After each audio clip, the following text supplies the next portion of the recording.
أعوذ بالله السميع العليم من الشيطان الرجيم وبسم الله الرحمن الرحيم وصلى الله على نبي الكريم والصلاة والسلام على أشرف المرسلين نبينا وسيدنا محمد وعلى آله وأصحابه ومن تبعهم بإحسان إلى يوم الدين. ما بعد السلام عليكم ورحمة الله تعالى وبركاته. insha Allah yau ma mun zo da wani bayani na musamman akan abin da ya shafi ilimin falaki. Ilimin falaki insha Allah ilimi ne wanda yake buɗaɗɗe kuma duniya ta san shi, duka jama'a sun san shi, sun san ya yake, ya kuma asalinsa yake da kuma bayanan da yake a cikinsa da kuma ilimukan da ake samu abin da ya shafi cikin ilimin falaki. To insha Allah a gurguje za mu muku bayani a wannan gida abin da ya shafi ilimin falaki da kuma rassansa da kuma wasu abubuwa da ake sani ta dalilin ilimin falaki. Insha Allah kamar yadda kowa ya sani, ilimin falaki ilimi ne wanda ya haɗa abubuwa da yawa, wanda shine yake karkashin kamar a ce ilimin hisabi, wanda ya haifi rassa daban-daban, wanda yake shi falaki a karkashinsa akwai ilimuka sosai, kamar ilimin ma'ana tafiyar rana da kere-kere, sannan kuma da ilimin sanin kalar ciwo da kuma maganin da ya kamata a yi ma wannan shi ciwo domin samun waraka. Sannan akwai ilimi na sanin falaki a cikinsa ne ake sanin ilimukan wasu ma'adanai da suke a cikin ƙasa. To insha Allahu a gurguje za mu ɗauki wasu ɓangarori mu yi bayani a kansu, kuma duka idan aka ce ilimin falaki duka abu ne wanda ya haɗa ilimin hisabi da ilimin ramli da ilimin awfaƙu da sauran ilimuka dai wanda suka shafi abin da ake kira wanda ake yin sa a ƙasa. To insha Allah abin da muke so yan uwa kuma har kullum a gane cewa shi wannan ilimi ne wanda ana gane abubuwa a cikin sa matuƙa sosai da yawa, ba wai iya wani abu da zaka ce ana yin ko gane magani da sauransu ko yin wani abu dai wanda yake ma'ana mutane suna kallon su a fili wanda suke suna ake akwai abubuwan da suke da yawa waɗanda ta ilimin falaki ake yin sa, kamar abin da ya shafi ilimin taurari da sauransu, kamar ilimin kere-kere kamar yadda muka bayani a farko da sauransu, duka ana yin sa ne ta abin da ya shafi ilimin ma'ana shi wannan ilimi na falaki. Akwai istiharori da ake yi wanda ya shafi a cikin ilimin ramli ko hisabi ko sanin wasu abubuwa, duka ta wannan ilimi ake ganewa. Saboda haka ne za ga cewa mutane sun raja'a in har kana son wani bincike na sanin haƙiƙan lamari yadda yake da gaskiyarsa, to insha Allahu sai ka nemi malaman hisabi su yi maka wannan bincike ta hanyar ramli ko ta hanyar hisabin, saboda babu wata hanyar da za a gane maka wani bincike akan wani lamari na rayuwarka akan abin da ya wuce ko wanda zai faru a gaba fiye da wannan abun. Insha Allahu ana yin ilimi ne mai asali, kuma Allah subhanahu wata'ala yana ba da dama da wasu ƙofofi domin gane cewa wannan ka san wani abu daga cikin sirrin ko wani abu da ya shafi jama'a ya ɓuyi daga jama'a, mutum insha Allah ta hanyar ilimin ƙasa zai san wannan abu.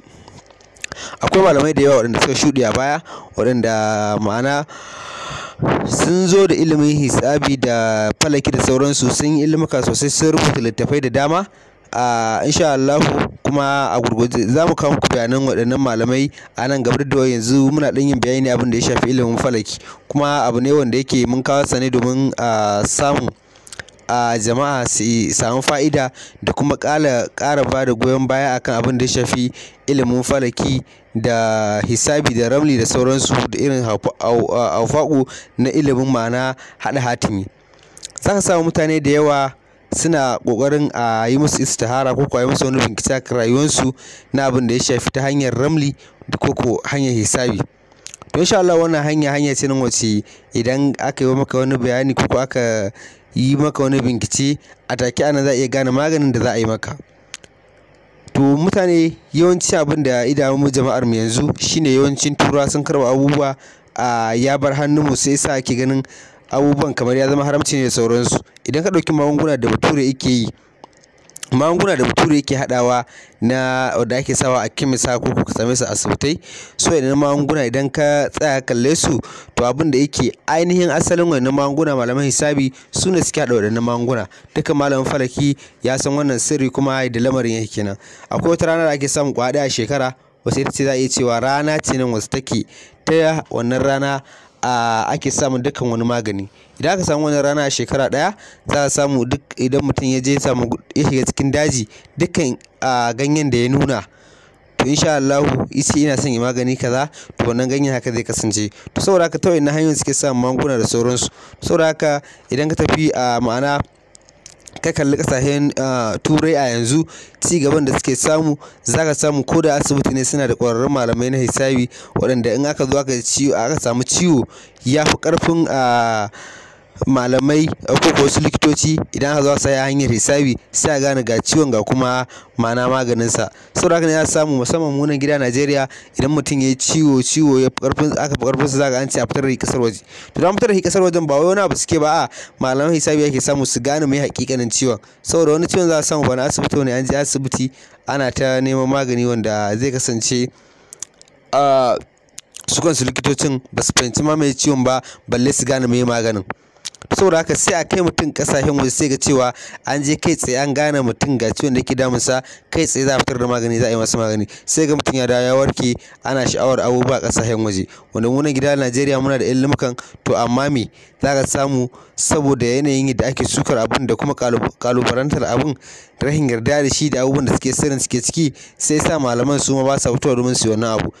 Ana taimaka wa mutanen da suka je da kansu suka nuna suna da wannan bukata a musu wannan lamari, to insha Allah za ka ji an musu bincike akan lamarinsu, an musu bayanin abin da ya kamata a taimaka musu da shi da sauransu. To insha Allah waɗannan hanyoyi na abin da ya shafi ilimin ƙasa, ilimi ne nan wanda yake ilimi ne mai zurfi, kuma ilimi ne wanda dukkan wanda Allah ya sanar shi sai godiya ga Allah sosai, saboda ilimi ne wanda yake malamanmu na ƙasa suna matuƙar ɓoye ilimin, kuma suna hana shi ko suna karantar da shi ba ta hanyar da za a fahimta ba sosai. To alhamdulillah za a samu wasu kuma suna ba da ilimin tsakanin ga Allah domin a amfana. Saboda haka ne za a samu ta hanyar ilimin ƙasa ake fitar da dukkan wasu magunguna. Saboda idan kana da wata bukata mai ƙarfi, akwai suturori da ake bugawa ilimin hisabi. Idan aka baka sudura ƙwara ɗaya, aka ce ka buga, aka baka kulkinta, za a gaya maka ma'ana yanayin buƙatar da kake so. In har ka fitar da wannan sidira ta fita daidai, ko an fitar maka, to insha Allah dukkan wani buƙata da kake nema insha Allah cikin ikon Allah subhanahu wataala za ta biya komai girman ta ita wannan buƙata. To insha Allah saboda haka ne za ka samu ake bin malamai domin gane menene sirrikan da suke tare da su, abin da ya shafi ilimin falaki da sauransu. Saboda haka akwai ilimuka sosai, akwai abin da ake ganewa ta hanyar ilimin falaki da sauransu. To za ka cewa mutane ba sa kallon waɗannan abubuwa, sai je suna ƙalubalanta abubuwa, ba sa ƙoƙari a musu wani bincike akan wannan lamari. Idan ka ɗauki sirrika ko manyan sudurori irin su Ahmad Gubari da sauran Zayyun da sauransu, duk ga su nan sudurori, manya-manyan sudurori irin su ya Latifu, ya Ja'ibu da sauran sudurori, za ka samu akwai suturar Vanzaru wanda komai banza da sauransu. To insha Allah za a samu irin waɗannan sudurori mutane ba sa ɗaukar su da muhimmanci a ganin yadda za su buga su da sanin sirrikansu da samun biyan bukatu. To insha Allah har kullum kira muke da jama'a da su mai da hankali abin da ya shafi irin wannan ilimi na ƙasa, da sanin menene yake kunshe da wannan ilimi. Saboda shi wannan ilimi shine zai baka fa'idar sanin menene lamarinka na gaskiyar abin da kake nema a kai. Saboda shi wannan ilimi mu ɗauka, ka ɗauki ilimin ramli, yana da ƙa'idoji sosai matuƙa waɗanda za ka gane cikakken bayanin mutum. Idan mutum ya zo, malami zai iya yi maka ma'ana istihara abin da ya shafi ramli, za ka ji malaman ramli suna ba da labarai, ana ba da labarin cewa kaza kaza da sauransu. In har an tsaya ƙasar ta rantse, an fitar da taurarin na guda 16, ummahatu banatu, hafidatu da habidatu. In har aka fitar da su, to insha Allah sai ga cewa bayani ya fita daidai, babu wani abu da yake za a sami kuskure da sauransu. Saboda haka har kullum muke kira ga jama'a da su gane cewa wannan ilimi ne, ilimi wanda yake ina da ɗauke da sirrika sosai, ba sirri bane wanda jama'a suke ɗaukar sa kamar wani ilimi can na daban.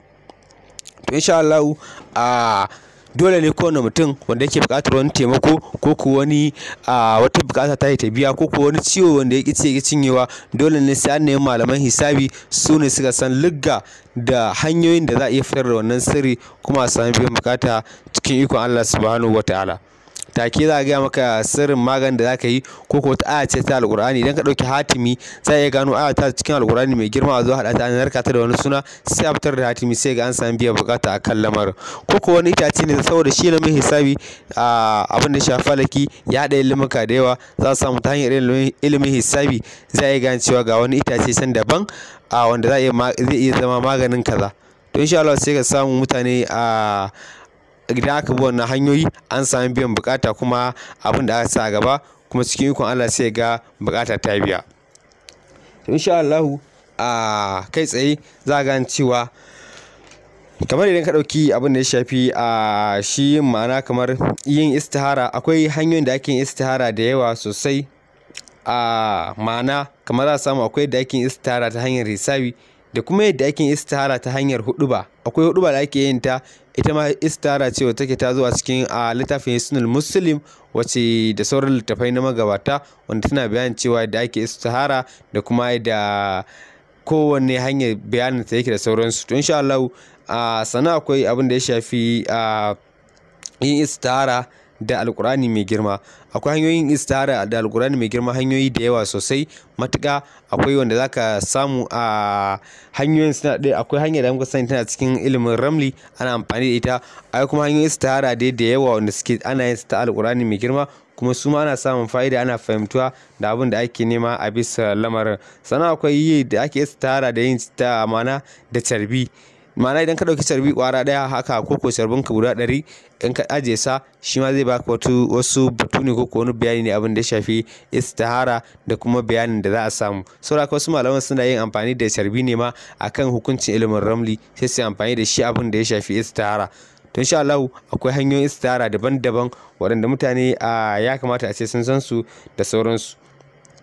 Saboda haka akwai istihara ko da ake samun bayanin ta a cikin mafarki. Akwai istihara da mutum za a iya ma mutum, to amma ba za a ba shi amsar sa kai tsaye ba, sai a ce zai samu amsar a cikin mafarkinsa. Duka abin da kai mafarki a kansa ya zama lakabi a kansa, za ga cewa shi ne wannan abu, ya zama cewa ya zama ma'ana abin da za a samu biyan bukata a kansa, ko abin da za a samu akasin haka.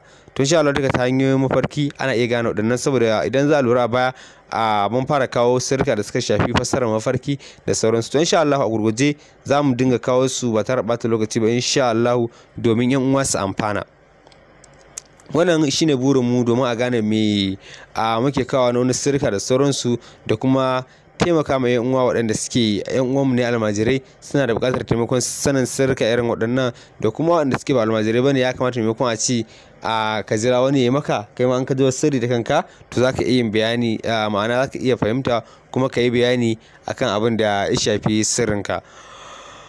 To insha Allah wannan shine abin da ya shafi kamar ka ce istihara kenan da sauransu. Sannan ta cikin hanyar ilimin falaki ne ake sanin ilimin tafin hannu. Ma'ana idan mutum ya buɗe maka hannunsa, ta haka mutum zai maka hukunci a tafi hannunsa kawai. Ko ilimin fuska, za a samu ta fuskar mutum, za ga ana samun wasu bayanai waɗanda suka shafi rayuwarsa da sauransu. Insha Allah duka a gurguje za mu kawo waɗannan bayanai insha Allah a nan gaba, na sirrikan da suka shafi tafi hannu da kuma sirrikan da suka shafi ilimin fuska. Insha Allah za mu yi ƙoƙarin za mu kawo waɗannan abubuwa, kuma su ma suna tafiya da hukuncin su ne kusan kai ɗaya, abin da ya shafi hukuncin hisabi da hukuncin ramli. Idan ka duba duka gaɓoɓin da za mu magana da su akan siffar jikin mutum, ma'ana jikinsa ko hannunsa, za ka samu akwai wakilan taurari da suke guda 16 na ramli, da kuma harfan da suke wakilta shi ma na hisabi.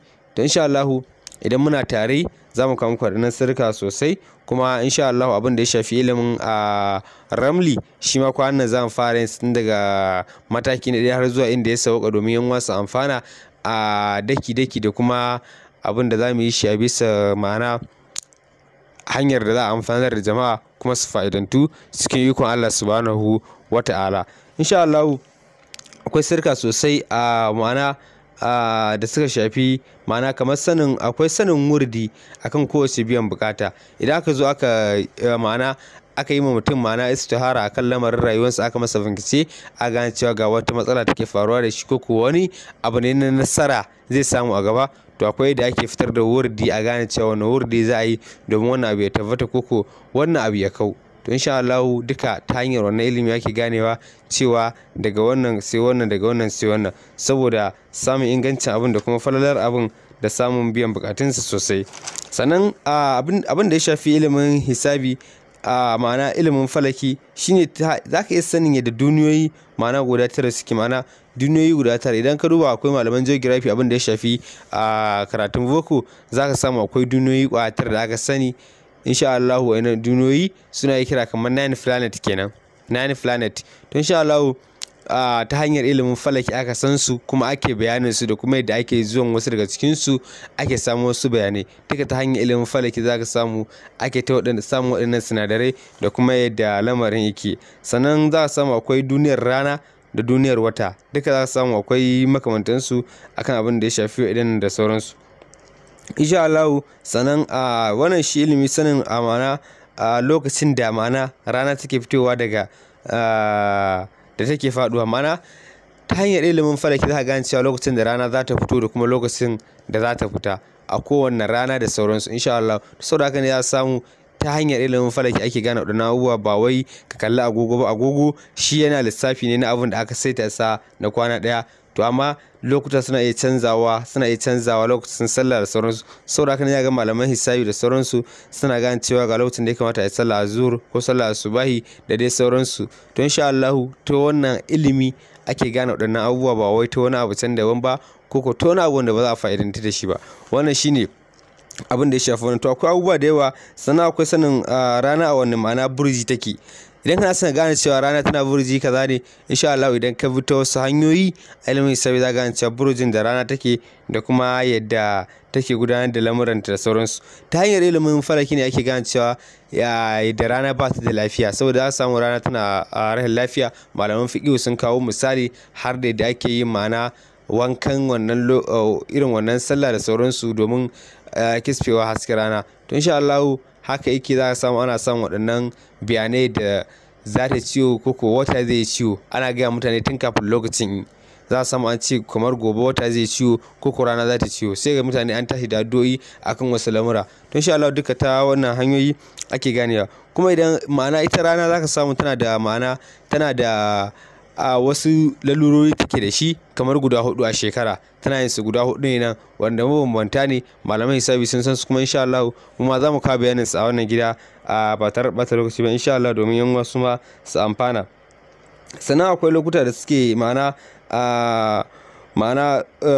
wanda su iya shafi wata, ma'ana za ka iya sanin lokacin da sabon wata zai fito, ma'ana jaririn wata zai fito, ma'ana sannan sanin ranar da watan zai kama. Ma'ana za a samu ana ta samun sabani na yanayin da an riga an buga kalanda, za ka samu mutane suna ta kaiwa kawowa akan abin da ya shafi kalanda ta addinin musulunci. To insha Allah duka komai ina iya canzawa, za ka iya ta hanyar ilimin falaki za ka iya tantancewa cewa wannan watan ta wani rana zai kama ko wani rana zai tsaya da sauransu, kuma da wani lokaci zai fito, duka ana iya ganewa kuma ana iya fa'idantuwa ta wannan hanya kai tsaye. Sannan sanin ranar da wata ma'ana zai kama kamar yadda muke bayani ba. Sannan za ka samu akwai sanin bayan an haifi wata a wannan rana zai kare, ma'ana a wannan rana zai kare ko a wacce rana watan zai iya fitowa har ido ta iya ganin sa.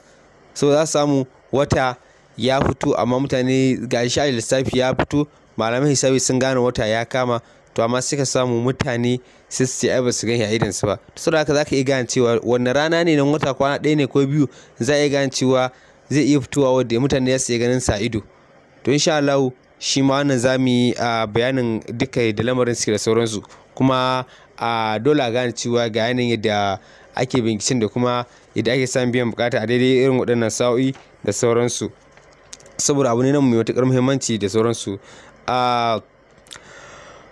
Sannan za ka iya gane cewa a wannan lokaci ko ma'ana a kowace rana a wannan lokaci rana wata zai ringa fitowa, ma'ana shi ma ta hanyar ilimin hisabi za ka iya gane wannan abu kai tsaye, saboda falaki ya ilimi ne mai tsayi ko ilimi ne wanda zai gane, za a gane abubuwa da sauransu. Sannan za ka iya gane wannan lokaci ne wannan wata zai faɗa kowace rana, za ka gane lokacin da zai fito da kuma za ka iya gane lokacin da zai faɗi.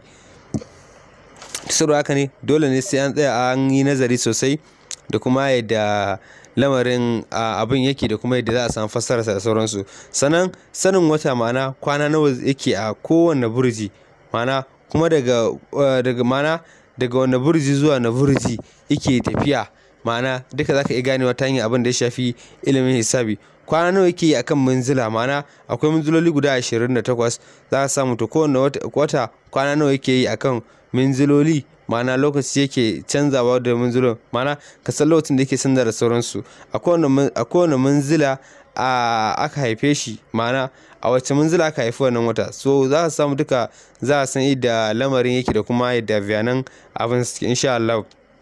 To wannan shine nan a lamarin da ya shafi falaki, kuma muna kawo su daban-daban domin a gane irin waɗannan abubuwa. Kamar yadda muka bayani a baya, shine wannan ta hanyar wannan ilimi da sanin ilimin ma'ana alfaƙu, ta hanyar da zaka iya cire ma'ana ruhani ko ka narkar da aya alƙur'ani mai girma ka haɗa ya zama hatimi domin wata biyan bukata insha Allah. To duka dai insha Allah abin da ya shafi ilimin falaki za mu kawo bayanansa daban-daban, kuma yadda za a fahimta da kuma mutane su farka su gane cewa wannan ilimi ne nan wanda ya kamata a ce an mai da nazari a kansa, da kuma gane cewa ta hanyarsa ne ake gano magunguna, saboda kamar yadda Allah subhanahu wataala yake bayanin cewa dukkan cuta tana da magani. To insha Allah sai kai kokari kalli wannan kuma kai nazari a bisa wannan, kuma ta hanyar hakan ne za ka gane cewa ma'ana abin da ya shafi taurari, kamar yadda mun kawo ilimi na taurari sosai wanda ya shafi abin da ya shafi tauraron dan adam, shine abin da muka fara kawowa. To a cikin wannan taurari dan adam,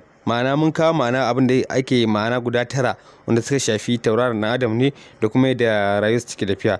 To a cikin sa ne zaka iya gane ma'ana ta hanyar ilimin falaki, zaka iya gane su wayannan taurarin akwai sa'idai, sannan akwai nahisai, akwai muntazizai. Ma'ana idan muka ce sa'idai shine taurari masu kyau, akwai kuma nahisai marasa kyau, sai kuma muntazizai su ne wanda su suna tsakiya ne nan, su ba za ka kira su marasa kyau ba kuma ba ka kira su masu kyau ba. To duka insha Allah ta hanyar ilimin falaki ake gane waɗannan hanyoyi, da kuma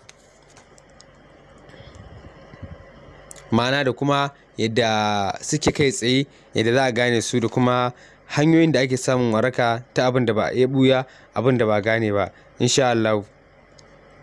Sannan akwai ma'ana da zaka san minziloli guda 28 kamar yadda muka bayani ba, sunayensu da kuma yadda adireshinsu yake insha Allah. Sannan akwai sanin fassarar halayen burjai, ma'ana burjai guda 12, kowanne burji yana da hali nasa, kamar yadda kowanne mutum yana da burjinsa, to za ka samu kowanne burji shi ma yana da halayyarsa. To insha Allah ta halayyar wannan burji za ka gane halayyar mutum. To insha Allah wannan shine abin da ke kai tsaye za ka iya gane cewa ga wasu bayanai wanda suka shafi shi wannan ilimi na falaki, kuma kai tsaye ba za ka ce ilimi ne wanda ba za a gano wasu abubuwa kansa ba. Ilimi ne wanda yake na na'ura sosai, ana gane sirrika na musamman abin da ya shafi rayuwar dan adam da sauransu. To insha Allah za ka samu mabambanta hanyoyin istihara kamar yadda muka bayani a baya suna kasancewa, saboda yanayin yadda kowane da yanayin fahimtarsa. Ka san malamai, kowane malami akwai yanayi da zai fahimci yadda zai istihara, da kuma yadda yake samun fa'ida, da kuma samun nasaba ko samun rinjaye akan abin da yake nema a kansa na bayani. To insha Allah za ka samu to duka wasu jama'a suna ɗaukar wasu hanyoyi daban-daban, to kowane hanyar yana ɗauka, amma hanya falaki ita ce hanyar da tafi, wasu ita ce kai tsaye za gane magani da kuma abin da ya kunsa, da kuma taimakon ma'ana da ya kamata a bayar kai tsaye, abin da ya shafi wannan shi falaki kenan, ma'ana da cutar da take insha Allah. Wannan shine ya samu bambanta ilmuka, mutane sun watsar da waɗannan ilimi, ba sa kallon su, ba sa gane menene falaki, menene ilimin hisabi, menene ramli da sauransu, saboda wasu kalubale da ake kawowa daban-daban. To insha Allah dole mutane su farka domin samun tsira da waraka akan abin da ya shafi sanin ilimin falaki, ko don rayuwanka ko don lissafi ka san ilimin falaki da sauransu, ba wai sai dan wani dalili tun daban ba.